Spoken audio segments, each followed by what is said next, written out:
అలర చంచలమైన ఆత్మనందుంద నీ అలవాటు చేసే నీ ఉయ్యాల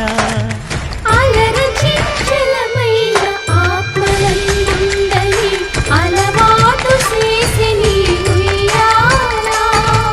పలుమారు ఉచ్ఛ్వాస పవనమందుండ నీ భావంబు తెలిపే నీ